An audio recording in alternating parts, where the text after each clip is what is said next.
สบายดีขออนุญาตส่วนลมส่วนคิดในน้ำที่ข้าพเจ้าหรือว่าเอิ้นว่าครูดาวตามน้องๆนักเรียนที่เอิ้นก็อยู่ในเวียกงานการศึกษาโดยเฉพาะการศึกษาภาคเอกชนนี่มาก็10 กว่าปีแล้วก็เป็นครูอาจารย์สอนทั่วไปนี่แหละเน้นเรื่องการสอนคณิตศาสตร์แบบพัฒนาสมองเด็กเหล่านี้เป็นต้นความหมายก็คือใช้ตัวเลขของคณิตศาสตร์พัฒนาสมองเด็กให้มีศักยภาพให้มีความพร้อมในการเรียนรู้สิ่งต่างๆได้ดีโดยเฉพาะเด็กวัยประถมป .1 ฮอดป .5 นี้ตลอดระยะที่อยู่ในเวียกงานการศึกษา10 กว่าปีที่ผ่านมาก็มีข้อสังเกตหลายสิ่งหลายอย่างแล้วก็อยากตั้งคำถามว่าเวียกงานการศึกษานี่ความจริงแล้วบ่ว่าจะเป็นภาครัฐหรือเอกชนก็ต้องพยายามมุ่งเน้นให้ไปในทิศทางเดียวกันก็หมายความว่าให้มีความเป็นเอกภาพแต่ว่ามันก็มีหลายแง่คิดหลายปัจจัยเนาะถ้าเขาจะไปในทิศทางเดียวกันเขาอันที่หนึ่งเขาจะมั่นใจได้แนวใดว่าพวกเขาไปถูกทิศทางแล้วอันที่สองสำหรับข้าพเจ้าแล้วกับในทั่วประเทศนี่ก็ไปมาครบทุกแข่งแล้วเวียกงานการศึกษาในแต่ละแข่งนี่สิ่งท้าทายเงื่อนไขชีวิตการเป็นอยู่สภาพแวดล้อมของน้องๆนักเรียนพ่อแม่ผู้ปกครองเงื่อนไขของเศรษฐกิจสังคมมันก็บ่คือกันในเมื่อบ่คือกันแน่นอนและหลายปัจจัยหลายข้อกำหนดหลายทิศทางมันอาจจะบ่สามารถที่จะจัดตั้งปฏิบัติให้ไปในทิศทางเดียวกันได้เท่าที่ควรเพราะฉะนั้นก็เฮ็ดให้เวียกงานการศึกษาของพวกเขาเนี่ยมีสิ่งท้าทายหลายอย่างก็เลยตั้งคำถามว่าเฮามาถูกทางแล้วบ่เฮาจะไปในทิศทางเดียวกันแบบนี้ได้แนวใดบ่ว่าจะเป็นเวียกงานการศึกษาของภาครัฐก็ตามบ่ว่าจะเป็นการศึกษาภาคเอกชนก็ตามถ้าเฮาไปในทิศทางเดียวกันมันถูกทิศทางมันเฮ็ดให้การศึกษาก้าวหน้าพัฒนาได้ดีก็น่าจะสืบต่อแต่ว่าถ้าว่าเฮาไปในทิศทางเดียวกันแล้วผลสำลิดของการบริหารจัดการมันยังบ่เป็นที่น่าพอใจเท่าที่ควรเขาก็ต้องได้มาคบคิดว่าจะบริหารจัดการในสภาพเงื่อนไขแบบนี้ให้ดีที่สุดได้แนวใดข้าพเจ้าขอมีคำเห็นนะนี่ในนามวิชาการเกี่ยวกับเวียกงานการศึกษาผู้หนึ่งอาจจะเป็นความคิดเห็นส่วนบุคคลหรือว่าความคิดเห็นส่วนตัวก็ตามความจริงแล้วเป้าหมายทางการศึกษามันต้องชัดเจนความจริงก็ชัดเจนแหละแต่ว่าอยากอธิบายให้ท่านผู้ชมผู้ฟังที่สนใจในเวียกงานการศึกษานี้ได้เข้าใจไปในทิศทางเดียวกันว่าชัดเจนในนี่หมายก็ว่าเด็กน้อยทุกคนที่เกิดมาบ่ว่าจะอยู่ในสภาพแวดล้อมแบบใดอยู่ในฐานะเศรษฐกิจสังคมแบบใดก็ตามต้องได้รับการศึกษาต้องได้เข้าโรงเรียนเพราะว่าการศึกษามันจะพัฒนาให้มนุษย์อยู่ในสังคมได้คนที่บ่มีการศึกษาก็หมายความว่าใหญ่ขึ้นมาก็ทำมาหากินก็ยากอยู่ยากคั่นแหละในสังคมถ้าว่าบ่มีความรู้เพราะนั้นพีระมิดของการศึกษาเป้าหมายสูงสุดของการศึกษาแม่นพัฒนาคนหนึ่งให้มีสติปัญญาที่พวกเขาเอิ้นว่าปัญญาศึกษานั่นแหละคำว่าปัญญาศึกษา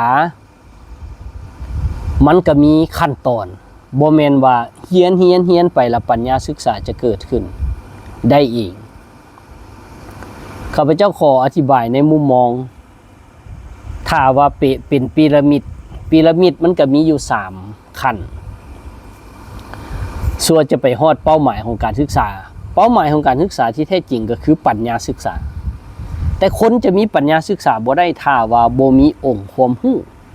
หรือบ่มีข้อมูลพื้นฐานเกี่ยวกับเรื่องงานการศึกษาเด็กทุกคนต้องเรียนหนังสือเพื่อเอาความรู้อันนี้มันฐานที่หนึ่งความรู้มันก็มาจากการฟังการได้ยินการเห็นการอยู่ในสภาพแวดล้อมอันนั้นก็เป็นความรู้คือกันเริ่มจากครอบครัวหัวโรงเรียนสังคมอันนั้นก็เป็นความรู้และจะเรียนได้ดีจะมีองค์ความรู้ที่ก้าวหน้าเด็กต้องอ่านออกเขียนเป็นและคิดไล่เลขเป็นอันนี้การศึกษาพื้นฐาน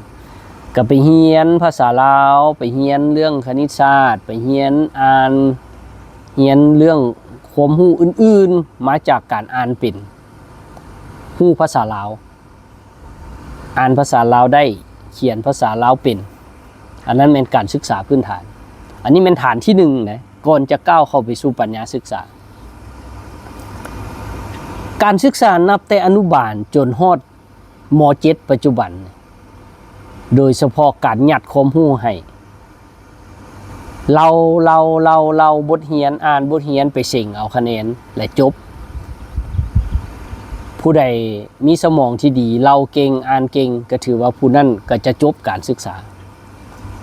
แต่มันบ่สามารถที่จะก้าวเข้าไปสู่การมีปัญญาศึกษาได้ถ้าเป็นการศึกษาแบบท่องจำเพียงอย่างเดียว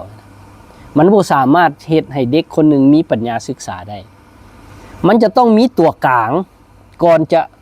เอาความรู้ไปสู่ปัญญาศึกษาขั้นสูงสุดได้นะมันต้องมีตัวกลางหมายความว่าการจัดการศึกษาควรส่งเสริมให้เด็กคิดเป็นนำเด็กน้อยเฮาส่วนหลายคิดบ่เป็นก้าวเข้าไปสู่การเป็นผู้ใหญ่ยังคิดวิเคราะห์บ่เป็นสังเกตจากม.ต้นม.ปลายถามว่าเฮาเก่งด้านใดก็บ่ฮู้เฮาจะจบออกไปเฮาจะไปเรียนวิชาชีพต่อด้านใดก็บ่ฮู้จะเฮ็ดเวียกหยังในอนาคตก็บ่ฮู้ก็หมายความว่าขบวนการจัดการศึกษาเฮาบ่ได้ส่งเสริมให้เด็กคิดมีแต่เราไปเสี่งจบสั้นเราไปเสี่งจบสั้นอย่างเดียวถามคำถามที่เป็นแบบคิดวิเคราะห์ไปบ่เป็นบ่สามารถคิดได้อันนี้แหละคือสิ่งท้าทายในเวียกงานการศึกษายุคนี้โดยเฉพาะยุค AI เนี่ยความรู้ไผก็มีถึงเฮายังบ่ฮู้ตอนนี้ขอเพียงแต่ใช้โทรศัพท์เข้าหาความรู้เป็นมีเบิดความรู้ขอเวลาประมาณ 3-5 นาทีทุกคนก็สามารถรู้ในสิ่งที่ตัวเองบ่ทันรู้ได้โดยที่บ่ได้ไปเสียเวลาค้นหาตำลอกตำราจากปึ้มจากห้องสมุดอย่างต่างๆความรู้มีอยู่ในโทรศัพท์เครื่องเดียวต่างแต่ว่าเฮาจะเอาความรู้ไปเฮ็ดหยังถ้าว่าเด็กรู้ว่าต้องการความรู้เหล่านี้ไปใช้ประโยชน์อันนี้เขาก็สามารถสอนได้แต่ว่าเขาจะรู้ได้แนวใดนั่นคือปัญหาสำคัญคือขบวนการคิดโรงเรียนเฮาบ่ได้สอนขบวนการคิดสำคัญหลายในภาษาอังกฤษเขาเอิ้นว่า critical thinking คิดวิเคราะห์เป็นคนที่คิดวิเคราะห์เป็นจะเฮ็ดให้เกิดความคิดสร้างสรรค์ก็คือ creative thinking คนที่คิดวิเคราะห์เป็นมีความคิดสร้างสรรค์จึงจะเกิดสิ่งใหม่มีสิ่งประดิษฐ์ใหม่ๆมีนวัตกรรมซึ่งนั่นเป็นปัญญาศึกษาที่การศึกษาควรส่งเสริมให้ขบวนการศึกษาพัฒนาคนให้เกิดมีปัญญาคือสามารถสร้างนวัตกรรมก็มีหลายแบบแต่ว่าผู้ใดมักการสร้างนวัตกรรมแบบใดก็ขอให้ข้าเจ้าสามารถพัฒนาไปสู่ปัญญาศึกษาสร้างนวัตกรรมในสิ่งที่ข้าเจ้ามักได้อันนั้นเป็นสิ่งที่ควรเฮ็ดเพราะฉะนั้นเด็กจะคิดวิเคราะห์บ่เป็นถ้าเฮาเอาแต่เรียนแบบท่องจำเราไปเสิ่งบ่ว่าจะวิชาคณิตศาสตร์ก็ตามวิชาภาษาลาวก็ตามวิชาวิทยาศาสตร์สิ่งแวดล้อมอีหยังต่างๆก็ตามมีแต่เราไปเสิ่งเขาคิดบ่เป็นแน่นอนบ่เกิดปัญญาศึกษาแน่นอนเพราะฉะนั้นเด็กจะคิดเป็นได้เขาเจ้าต้องมีความพร้อม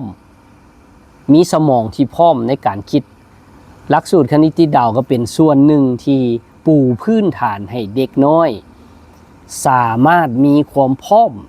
ในการคิดวิเคราะห์มีความพร้อมในการพัฒนาไปสู่ปัญญาศึกษาพร้อมที่จะเกิดการเรียนรู้ไปสู่การคิดวิเคราะห์การมีไอเดียใหม่ๆมีความคิดสร้างสรรค์ถ้าเด็กได้รับการปูพื้นฐานที่ถูกต้อง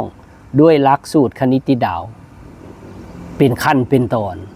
จากง่ายไปหายากจากน้อยไปหาหลายจากที่ว่าเด็กบ่มีสมาธิไปสู่มีสมาธิการเรียนรู้สิ่งอื่นๆที่จะไปเฮ็ดให้เด็กมีปัญญาศึกษาเกิดขึ้นได้แน่นอนขอฝากไว้สำนี้สำหรับคลิปนี้และมีโอกาสหน้าครูดาวจะมาแบ่งปันอีกว่าการศึกษาควรส่งเสริมให้เด็กทุกคนมีปัญญาศึกษาได้อย่างแท้จริงสามารถนำใช้เอาไปใช้กับชีวิตจริงได้เบิ่งแย้งตนเองออกบอกตนเองได้ใช้ตนเองเป็นเฮาควรเริ่มต้นจากจุดใดหาจุดใดและครูดาวมีคำตอบแล้วพบกันขอขอบใจ